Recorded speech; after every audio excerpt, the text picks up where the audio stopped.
Let's have a look how we can create more powerful and intensive black and white photos. Let us start with the black and white adjustment first. In the black and white adjustment, we're going to lower the black and the yellows all the way to -200%. As the skin mainly contains these two colors, we will get a black face. Let's keep it like this for the time being. Once we have added our other adjustments, we will come back to it and fine-tune it. Let's change the blend mode of the adjustment to difference. This will mainly keep the skin colors as is and darken the rest.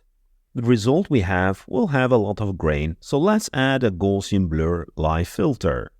In the Gaussian blur dialog, increase the blur radius to around 15 pixels.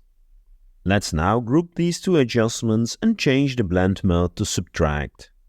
We will get a similar result as the initial black and white adjustment. The image has some colors inside. So let's remove those by adding an HSL adjustment and setting the saturation to -100%. I'm then going to add another HSL adjustment to slightly increase the lightness. The final adjustment will be the curves adjustment, where we will brighten the darker tones. Excellent! Now that we're done adding our adjustments, time to fine-tune the black and white adjustment.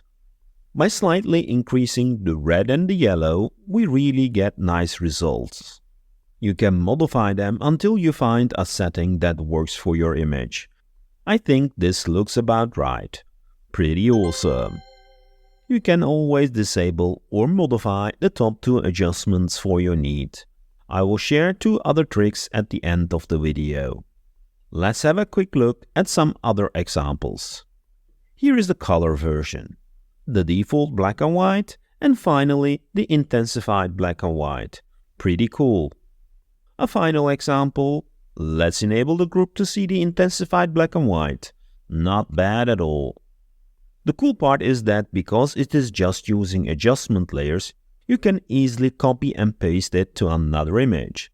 Let me create a new document with an image from my clipboard. I can now, for example, go back to the first image we worked on. Let me group the adjustments first, and now I can copy them.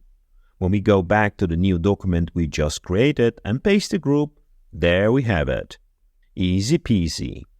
Let's fine-tune the black and white adjustment for this image. Depending on the image, you might not need the two top adjustments. So let me disable them and further fine-tune the black and white adjustment.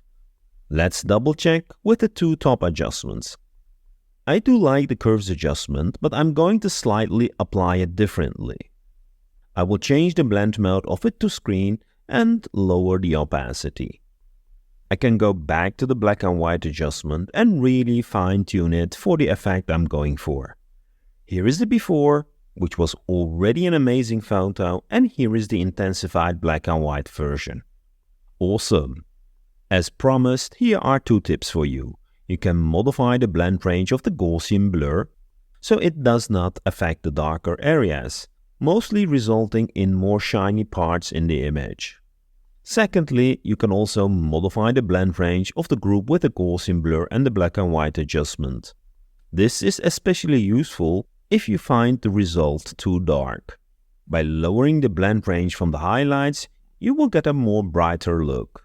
By the way, as I mentioned in the beginning of the video, Gaussian blur filter is not really necessary for the effect.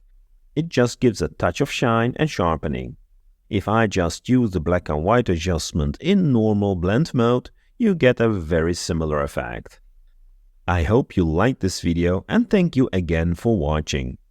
Don't forget to like and subscribe for more videos. Until the next video.